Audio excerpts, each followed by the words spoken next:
اعوذ باللہ من الشیطان الرجیم بسم اللہ الرحمن الرحیم فاذکرونی اذکرکم واشکروا لی ولا تکفرون یا ایہا الذین آمنوا استعینوا بالصبر والصلاة ان اللہ مع الصابرین ولا تقولوا لمن يقتل في سبيل الله اموات بل احیاء ولكن لا تشعرون وَلَنَبْلُوَنَّكُمْ بِشَيْءٍ مِّنَ الْخَوْفِ وَالْجُوعِ وَنَقْصٍ مِّنَ الْأَمْوَالِ وَالْأَنفُسِ وَالثَّمَرَاتِ وَبَشِّرِ الصَّابِرِينَ الَّذِينَ إِذَا أَصَابَتْهُم مُّصِيبَةٌ قَالُوا إِنَّا لِلَّهِ وَإِنَّا إِلَيْهِ راجعون أُولَئِكَ عَلَيْهِمْ صَلَوَاتٌ مِّن رَّبِّهِمْ وَرَحْمَةٌ وَأُولَئِكَ هُمُ الْمُهْتَدُونَ صدق اللہ العلی العظیم۔ یہ آپ کے سامنے سورۃ البقرہ کی آیت نمبر 152 تا آیت نمبر 157 تلاوت کی گئی ہے۔ سورہ بقرہ کی یہ جو آیات کریمہ ہیں، جو انشاءاللہ آج ہمارے سامنے موضوع درس ہے، جس کا درس اختصار کے ساتھ پیش کیا جائے گا، تو سب سے پہلے اس کا ترجمہ آپ کے سامنے پیش کیا جا رہا ہے۔ اللہ تعالیٰ ایمان والے بندوں سے یہ بات خطاب فرماتا ہے کہ فَاذْکُرُونِی، تو لوگو تم میرا ذکر کرو، مجھے یاد رکھو، اذکرکم، تو میں تمہیں یاد رکھوں گا، واشکروا لی، تم سب میرے شکر گزار بنو، میری نعمتوں کی قدر کرو، ولا تکفرون، اور میری ناشکری سے اور کفران نعمت سے بچو۔ یا ایھا الذین آمنوا استعینوا بالصبر والصلاة، اے لوگو جو ایمان لائے ہو، صبر اور نماز سے مدد طلب کرو، صبر اور نماز سے مدد حاصل کرو۔ ان اللہ مع الصابرین، بے شک اللہ صبر کرنے والوں کے ساتھ ہے۔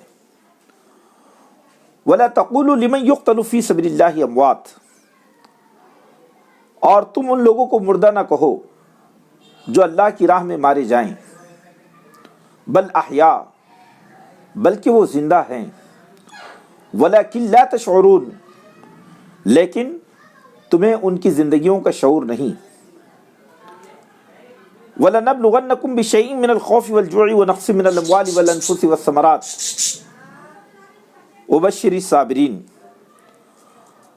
اور ہم ضرور بضرور تمہیں کسی قدر آزمائیں گے، آزمائشوں میں مبتلا کریں گے، خوف، بھوک، جان و مال کے نقصانات اور آمدنیوں کے گھاٹے سے اور پھلوں کے نقصانات سے۔ وبشر الصابرین، تو ان آزمائشوں میں جو لوگ صبر کی روش اختیار کریں، اے نبی ان کو خوشخبری سنا دیجئے۔ یہ وہ لوگ ہیں کہ جن پر کوئی مصیبت آئے تو وہ کہتے ہیں کہ ہم اللہ ہی کے ہیں اور ہم کو اسی کی طرف پلٹ کر جانا ہے۔ بے شک ایسی ہی صبر و استقامت کا مظاہرہ کرنے والے لوگوں پر اللہ کی جانب سے عنایات ہیں، رحمتیں ہیں۔ وَأُولَئِكَ هُمُ الْمُهْتَدُونَ، اور یہی لوگ سیدھے راستے پر چلنے والے ہیں، راہ یاب ہیں، ہدایت یافتہ ہیں۔ یہ آپ کے سامنے ان آیات کریمہ کا ترجمہ پیش کیا گیا ہے۔ یہ جو آیات ہیں، دراصل یہ امت مسلمہ کو وہ قرآنی اصول جن کی بنیاد پر یہ امت باطل قوتوں، شیطانی طاقتوں کے مقابلے میں بامراد ہو سکتی ہیں، کامیاب ہو سکتی ہیں، تو یہ اللہ کی طرف سے وہ بنیادی اصول اس امت کو دیے گئے ہیں، اور یہی وہ اصول ہیں جن کی بنیاد پر گزشتہ الہی امتوں کی کامیابی ممکن ہوئی ہے۔ پیغمبروں نے انہی اصولوں کی بنیاد پر امتوں کی تشکیل کی، اور دنیا کے بڑے بڑے سرکش اور طاغوت کے علمبرداروں سے انہوں نے لوہا منوایا اور ان کو شکست فاش دی۔ دراصل ان آیات سے پہلے اللہ تعالیٰ نے امت مسلمہ کی مرکزی اور اس کی منصبی حیثیت کو بیان کیا ہے، اور اللہ تعالیٰ نے پیغمبر آخر الزماں محمد مصطفیٰ صلی اللہ علیہ وسلم کے بعد انسانی دنیا میں کار نبوت کے لیے، یعنی نبوت کا جو مشن ہے، اس مشن کی انجام دہی کے لیے انسانیت کے پاس خدا کا پیغام پہنچانے کے لیے اللہ تعالیٰ نے امت مسلمہ کا انتخاب کیا۔ اس سے قبل کی جو آیات ہیں، آیت نمبر 148، اس میں اللہ نے فرمایا کہ کذالک جعلناکم امۃ وسطا لتکونوا شہداء علی الناس، کہ اسی طرح اے مسلمانوں ہم نے تمہیں امت وسط بنایا ہے، ایک بہترین امت، ایک اعلیٰ درجے کی امت، ایک متوازن امت، ایک معتدل امت، ایک ایسی امت جو انسانی دنیا کا حاصل ہے، جو انسانی دنیا میں خدا کی نائب اور اس کی جانشین ہے۔ ایک ایسی امت کی حیثیت سے اے امت مسلمہ، اللہ نے تمہیں محمد مصطفیٰ صلی اللہ علیہ وسلم کے ذریعے زمین میں وجود بخشا ہے، اور تمہارا کرنے کا کام کیا ہے؟ تمہارا کام یہ ہے کہ تم انسانوں کے سامنے حق کے گواہ بن جاؤ، تم لوگوں کے سامنے حق و صداقت کے گواہ بن کر اٹھ کھڑے ہو جاؤ، ویسے ہی جیسے کہ محمد مصطفیٰ صلی اللہ علیہ وسلم نے انسانوں کے سامنے حق و صداقت کی گواہی دی۔ یعنی حق و صداقت کے معاملے میں جس طرح محمد مصطفیٰ صلی اللہ علیہ وسلم کا اسوہ حسنہ ہے، رول ماڈل ہے، یہ قیامت تک امت مسلمہ کے لیے ایک بہترین مثال ہے، اور اسی کے راستے پر چلتے ہوئے اس امت کو خدا کی رحمت اور خدا کی مغفرت حاصل ہوگی، اور یہ امت زمین میں ہمیشہ بامراد اور ہمیشہ جو ہے کامیاب قرار پائے گی۔ اب اس کے بعد اللہ تعالیٰ نے وہ بنیادی اصول بیان کیے ہیں۔ اللہ نے یہ بتایا کہ جس عظیم منصب پر اللہ نے امت مسلمہ کو فائز کیا ہے، یہ عظیم منصب پھولوں کی سیج نہیں ہے، بلکہ یہ کانٹوں بھرا راستہ ہے، اور اس کانٹوں بھرے راستے پر امت مسلمہ آسانی سے چل سکتی ہے، اس صورت میں جبکہ وہ ان خدائی اصولوں کو اختیار کریں جو دکھائی نہیں دیتے لیکن ایک بندہ مومن کی سب سے بڑی قوت کا سرچشمہ ہوتے ہیں۔ اس میں اللہ نے یہ بات ارشاد فرمائی جو آیت نمبر 151 میں نے آپ کے سامنے پیش کی، پہلی آیت، کہ فَاذْكُرُونِي أَذْكُرُكُمْ۔ سب سے پہلی چیز یہ ہے کہ تم اے مسلمانوں، اے امت مسلمہ، تم مجھے یاد رکھو، میں تمہیں یاد رکھوں گا۔ یعنی گویا کہ ذکر الہی کو اس امت کے لیے قوت کا سرچشمہ قرار دیا گیا ہے۔ ذکر الہی یہ کوئی معمولی چیز نہیں ہے، اور ذکر الہی کوئی فارمل چیز بھی نہیں ہے کہ فارمل انداز میں ہم بیٹھے اور 100 مرتبہ یہ اور 100 مرتبہ وہ، ایسا نہیں ہے، بلکہ ذکر الہی سے مراد یہ ہے کہ ایک مومن جو ہے نوافل کے اہتمام کے ذریعے اپنی انفرادی جو ہے کیفیت میں، اپنے اجتماعی ماحول میں وہ اللہ تعالیٰ کو مستقل اپنے سامنے رکھیں، اسے محسوس ہو کہ اس کا مولا، اس کا سرپرست، اس کا مددگار، اس کا رب حقیقی ہے۔ تو اللہ تعالیٰ کی ذات کا عرفان اور اللہ کی عظمت اور اس کے حاضر و اس کے جو ہے مطلب اس کی نصرت کا جو یقین ہے، یہ اس امت کو ہمیشہ اس کا استحضار ہونا چاہیے۔ فَاذْكُرُونِي، یہ بہت بڑا جملہ ہے۔ ہم نبیوں کی زندگیوں میں دیکھتے ہیں کہ انہوں نے باطل کے مقابلے میں خدا کو ہر جگہ پکارا۔ طائف کے میدانوں میں اللہ کے رسول کی وہ ہم دیکھتے ہیں وہ دعا کہ کس طرح اللہ کو وہ پکارتے ہیں اور کہتے ہیں اے الہی، اگر یہ ظالم یہ روش اختیار کرتے ہیں تو میں اس سے نالا نہیں ہوں، مجھے صرف یہ چاہیے کہ تو خوش ہو، اگر تو خوش ہو تو اس کی کوئی پرواہ نہیں۔ اور اسی طرح ہم حضرت امام حسین کے اس عظیم مشن کو دیکھتے ہیں کہ میدان کربلا میں جب آل حسین قتل کیے گئے تو حضرت حسین نے یہ فرمایا کہ اے اللہ، اگر تو آل حسین میں اس عمل سے راضی ہیں تو ہم بھی اس پر راضی ہیں اور خوش ہیں۔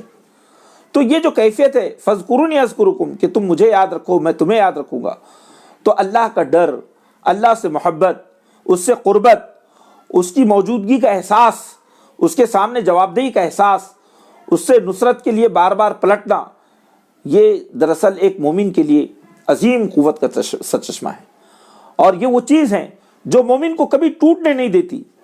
یہ ذکر الہی وہ قوت ہے جو اس کو فرعون کے مقابلے میں کھڑا کرتی ہے، جو اسے نمرود کے مقابلے میں کھڑا کرتی ہے، جو دنیا کے بڑے سے بڑے باطل کی آنکھوں میں آنکھیں ڈالنے کی صلاحیت اس کے اندر پیدا کرتی ہے۔ اس لیے قرآن نے کہا فَاذْكُرُونِي أَذْكُرُكُمْ، تم مجھے یاد رکھو میں تمہیں یاد رکھوں گا۔ آپ دیکھیے بڑی قوت کی بات ہے، جب کسی حق پر ہم ہوتے ہیں اور حق کے نتیجے میں جب ہم مشکلات سے دوچار ہوتے ہیں، تو جب ہم اللہ کو یاد کرتے ہیں تو ہمیں غیب سے ایک طاقت کا احساس ہوتا ہے کہ تم بے یار و مددگار نہیں ہو، اللہ تمہارا حامی و ناصر ہے۔ پھر اس کے بعد قرآن نے جو دوسری بات کہی ہے وہ ہے فَاشْكُرُوا لِي وَلَا تَكْفُرُونِ، کہ تم میرے شکر گزار بنو اور میری نعمتوں کا کفران نہ کرو، اس کا انکار نہ کرو۔ آپ دیکھیے ذکر اور شکر کسے کہتے ہیں؟ شکر جو ہے یہ ایک کیفیت کا نام ہے، یہ ایک معرفت حق کا نام ہے، اعتراف حق کا نام ہے۔ آپ اگر اس بات پر غور کریں کہ انسان سرتاپا خدا کی نعمتوں میں ڈوبا ہوا ہے۔ اللہ نے ہم کو انسان بنایا، ہزاروں مخلوقات میں ہمیں اس نے شرف بخشا، ہم کو اس نے اشرف المخلوقات بنایا، غیر معمولی صلاحیتوں سے نوازا۔ یہ خود ایک شکر کا بہت بڑا جو ہے حق ہے، یہ اللہ کے سامنے ہم اس پہ شکر گزار بنے۔ پھر اتنا ہی نہیں، اللہ تعالیٰ نے ہم کو بصیرت اور آگہی کے لیے اللہ تعالیٰ نے علم حقیقی وحی الہی کے ذریعے اللہ نے عطا فرمایا۔ وحی کا وہ سرچشمہ ہمیں بخشا کہ جس کے ذریعے ہم کائنات کو اس کے حقیقی پس منظر میں دیکھ سکتے ہیں۔ یہ شکر کا دوسرا بہت عظیم جو ہے شکر کا جو ہے موقع ہے۔ تیسری یہ کہ جتنی نعمتیں کائنات میں پائی جاتی ہیں، یہ نعمتیں ہمیں جو ہے یہ بتاتی ہیں کہ یہ نعمتیں انسان کی خدمت گزار ہیں، اور یہ نعمتیں اعتراف نعمت کے لیے تیار کرتی ہیں کہ ہم ان نعمتوں کا اعتراف کریں کہ اس کا خالق خدا ہے، ہم اس کے خالق نہیں ہیں۔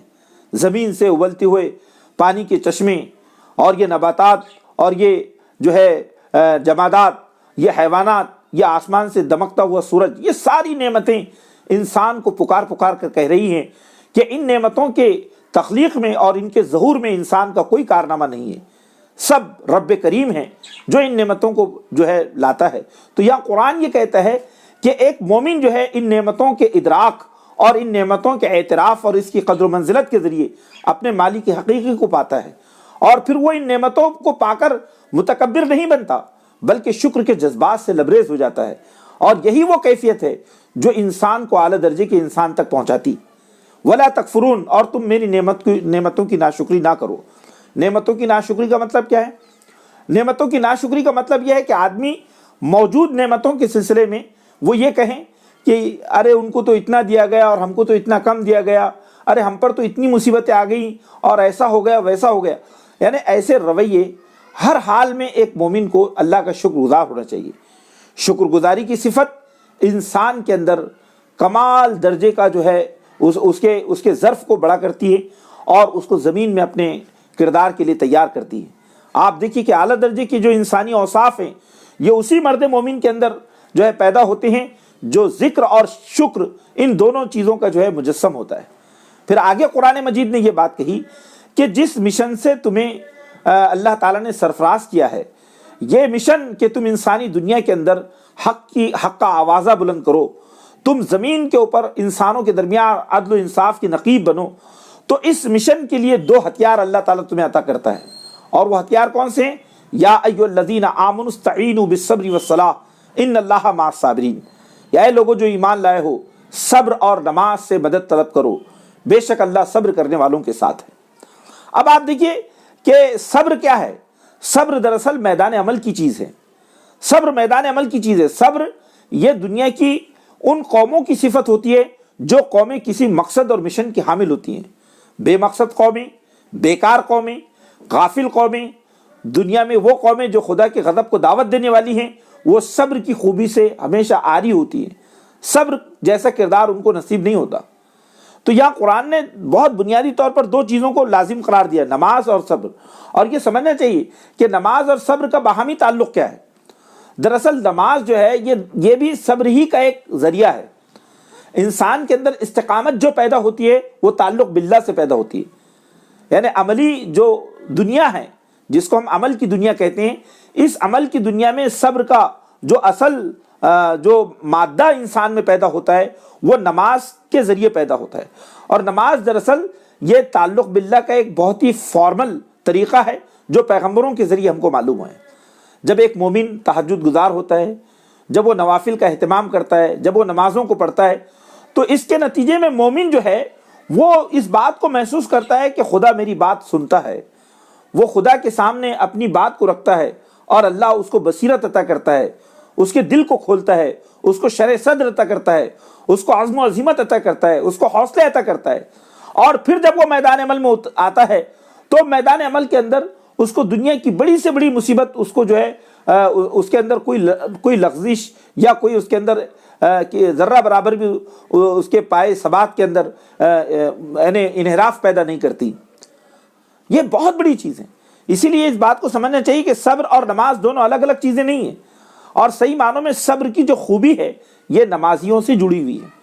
اور صبر کے بارے میں ہم کو یہ سمجھنا چاہیے کہ صبر جو ہے یہ دراصل اس بات کا نام نہیں ہے کہ آپ پر اچانک مصیبتیں آ گئی اور اچانک آپ کسی حادثے کا شکار ہو گئے اور وہاں آپ چونکہ اس حادثے کے مقابلے کے سلسلے میں بے بس ہے تو آپ صبر کر رہے ہیں۔ صبر بے بسی کا نام نہیں ہے، صبر دراصل مشن کے مقابلے میں استقامت کا نام صبر ہے۔ قرآن یہ کہتا ہے کہ تمہیں اللہ کے احکامات پر عمل کرنے کے لیے جو مشکلات پیش آتی ہیں ان مشکلات کو تم پورے آمادگی اور سعادت مندی کے ساتھ اس کو قبول کرو، یہ صبر ہے۔ رفقائے محترم، ہمیں یہ سمجھنا چاہیے کہ امت مسلمہ کی تاریخ صبر کی تاریخ ہے، صبر کی تاریخ ہے۔ آپ پوری تاریخ پڑھ لیجئے، پیغمبروں کی پوری زندگی ہمارے سامنے جو ایک روشن کتاب کی طرح ہے قرآن مجید میں، وہ صبر کی داستان ہے۔ قرآن مجید یہی بات کہتا ہے کہ جنت جو ہے یہ صبر کا بدلہ ہے، اور صبر کے کردار کو پیدا کرنے کے لیے قرآن مجید نے اور اسلام نے ہمارے سامنے ایک پورا نظام زندگی بخشا ہے۔ ہمارے روزوں کا اہتمام یہ صبر کی کوالٹی کو پیدا کرتا ہے، ہمارا حج یہ صبر کو پیدا کرتا ہے، اللہ کی راہ میں زکوٰۃ جب ہم دیتے ہیں تو یہ بھی دراصل ہمارے اندر صبر کو پیدا کرتی ہے۔ تو گویا کہ اسلام ایک مومن کو اس بات کے لیے تیار کرتا ہے کہ وہ زندگی میں صبر و استقامت کی خوبی اپنے اندر پیدا کریں، فرد میں بھی اور اجتماعیت میں بھی۔ اور قرآن یہ کہتا ہے ان اللہ مع الصابرین، یاد رکھو کہ اللہ صبر کرنے والوں کے ساتھ ہے۔ یہ بہت بڑی بات ہے۔ یہاں دراصل اللہ کے ساتھ ہونے کا مطلب کیا ہے کہ اللہ کی نصرت، اللہ کی معیت، اللہ کا تعاون، اللہ کی استعانت، اللہ کی جانب سے رحمتیں، یہ دراصل صبر کا مقدر ہیں۔ اس لیے قرآن مجید میں سورہ حامیم سجدہ میں یہ بات کہی ہے کہ ما یلقاها الا الذین صبروا وما یلقاها الا ذو حظ عظیم۔ اے محمد مصطفیٰ صلی اللہ علیہ وسلم، یہ دعوت و حق کے جو تقاضے ہیں، اس کے لیے جو برداشت، حلم اور جو صبر و استقامت جو درکار ہیں، یہ دراصل جو لوگ صبر کرنے والے ہیں یہ خوبی انہی میں پیدا ہوتی ہے، اور جو صبر کرنے والے لوگ ہیں وہی خوش نصیب لوگ ہوتے ہیں۔ الا الذین صبروا وما یلقاها الا ذو حظ عظیم، یعنی صبر کے کردار کو وہ لوگ پاتے ہیں جن کی قسمت بہت روشن ہوتی ہے، جن کے نصیبے بہت بلند ہوتے ہیں۔ اب آگے قرآن مجید نے یہ بات بتائی کہ صبر کے مواقع کیا ہیں۔ تو پہلا موقع قرآن نے یہ کہا کہ وَلَا تَقُولُوا لِمَنْ يُقْتَلُوا فِي سَبِيلِ اللَّهِ أَمْوَاتٌ بَلْ أَحْيَاءٌ وَلَكِنْ لَا تَشْعُرُونَ، کہ تم ان لوگوں کو مردہ نہ کہو جو اللہ کی راہ میں مارے جائیں، وہ تو زندہ ہیں مگر تمہیں ان کی زندگیوں کا شعور نہیں ہوتا۔ یہ گویا کہ یہ ایک پوری اجتماعی کیفیت کو بیان کیا گیا ہے کہ جب کسی مشن کے لیے کوئی شخص اللہ کی راہ میں شہادت پاتا ہے تو وہ شہادت دراصل قرآن کی نگاہ میں بہت عظیم چیز ہوتی ہے۔ اس شہادت کو موت کہنے والے لوگ وہ دراصل صابر نہیں ہوتے، شاکر نہیں ہوتے، وہ خدا کے پسندیدہ بندے نہیں ہوتے۔ اللہ فرماتا ہے کہ جب قوموں کے اندر اپنے اجتماعی مشن کے لیے ایسے لوگ پیدا ہوتے ہیں جو اپنی زندگی کی بازی لگا دیتے ہیں تو قرآن یہ کہتا ہے کہ وہ قومیں زندگی پاتی ہیں، وہ قومیں زندگی پاتی ہیں۔ یہی لوگ جو کسی منصب کے لیے، حق کے لیے، صداقت کے لیے اپنے آپ کو جھونک دیتے ہیں تو یہ قوموں کی عظمت کا سبب بنتے ہیں۔ یہ کسی مشن کے لیے یہ جو ہے لہو دے کر اس مشن کو زمین میں جو ہے زرخیزی اور اس کو شادابی عطا کرتے ہیں۔ بہت بڑی چیزیں ہیں۔ اسی لیے قرآن مجید میں جگہ جگہ یہ بات آتی ہے کہ تم ان لوگوں کو مردہ نہ کہو، وہ تو زندہ ہیں۔ اور وہ زندہ کیوں ہیں؟ یہ زندگی کا شعور تمہیں نہیں ہو سکتا، لیکن اگر تم اس پر غور کرو تو اس سے کئی باتیں تمہارے سامنے آ سکتی ہیں۔ نمبر ایک یہ ہے کہ اگر ہم دیکھیں کہ اللہ تعالیٰ نے صبر کے کردار کے تعلق سے جو بات کہی ہے کہ صبر کرنے والے لوگ اس بات کو جانتے ہیں کہ زندگی کا حاصل یہ ہے کہ وہ زندگی اس رب کو لوٹا دی جائے، اس کے لیے کام میں آئے جس رب نے وہ زندگی عطا کی ہے۔ تو پھر اس طرح سے قومیں جو اپنے مشن کے لیے جو ہے زندگی دینے کا عزم اور حوصلہ رکھتی ہیں، ان قوموں کو صفحہ ہستی سے کبھی مٹایا نہیں جا سکتا۔ وہ قومیں دنیا میں زندہ رہنے کا حق حاصل کرتی ہیں۔ پھر اس کے بعد میں قرآن مجید نے صبر کے تعلق سے دوسری اہم باتیں بیان کی ہیں۔ قرآن نے کہا کہ دیکھو، جب تم اللہ کے راستے پہ چلو گے، جب تم شیاطین کو نامراد کرو گے، شیاطین کو ان کے مشن میں کامیاب نہیں ہونے دو گے، تو پھر تمہارے سامنے جتنے امکانات ہو سکتے ہیں آزمائشوں کے، وہ سارے امکانات تمہارے سامنے آ جائیں گے۔ قرآن نے کہا پہلا امکان کیا ہے کہ تمہیں جو ہے باطل خوف و دہشت میں مبتلا کر سکتا ہے۔ دوسرا امکان کیا ہے؟ تمہیں جو ہے بھوک و پیاس میں مبتلا کر سکتا ہے، من الخوف والجوع۔ تیسرا امکان کیا ہے؟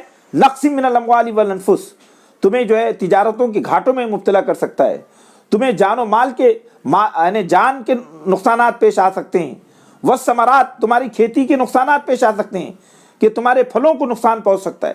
یعنی قرآن نے ایک انسانی زندگی میں جتنی آزمائشیں ہو سکتی ہیں، ان تمام آزمائشوں کو قرآن نے وہاں پر پیش کیا۔ لیکن قرآن کا کمال بیان کیا ہے؟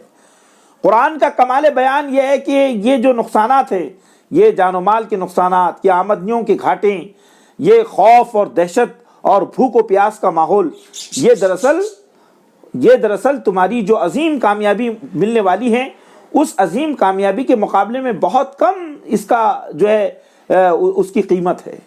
وَلَنَبْلُوَنَّكُمْ بِشَيْءٍ مِّنَ الْخَوْفِ، کسی قدر، یعنی قرآن نے اس کو کسی قدر کہا، کچھ، یعنی گویا کہ قرآن نے یہ کہا کہ اللہ تم کو اس کے مقابلے میں، ان آزمائشوں کے مقابلے میں جو بلندی عطا کرے گا، جو سرخ روئی عطا کرے گا، وہ دراصل بہت معمولی ہے۔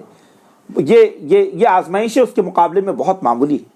لیکن یہ آزمائشیں تمہارے سامنے بالکل بے معنی اور بے حیثیت ہو جائیں گی۔ کب؟ قرآن نے آگے کہا بشر الصابرین الذین اذا اصابتهم مصیبہ، اے پیغمبر ان لوگوں کو بشارت دیجئے، خوشخبری سنائیے کہ جو ان حالات میں صبر کریں۔ اور صبر کیسا؟ کہ جب ان پر کوئی مصیبت آئے تو وہ یہ کہیں کہ ہم تو اللہ ہی کے ہیں اور ہم کو اللہ ہی کی طرف پلٹ کر جانا ہے۔ دیکھیے قرآن کا اسلوب بیان، یعنی قرآن جو ہے اس جذبے کی نشوونما کرتا ہے کہ انسان کو زندگی کی حقیقت معلوم ہونی چاہیے کہ جس اللہ کے لیے یہ آزمائشیں پیش آ رہی ہے، دراصل یہ سب کچھ اللہ ہی کا ہے۔ ہم بھی اللہ کے ہیں، ہمارا مال بھی اللہ کا ہے، ہمارا وقت بھی اللہ کا ہے، ہمارے کھیت اور کھلیان بھی اللہ کا ہے، ہماری تجارتیں بھی اللہ کی ہے، سب کچھ اللہ کی ہے۔ اور اگر یہ اس کی راہ میں کام میں آ جائیں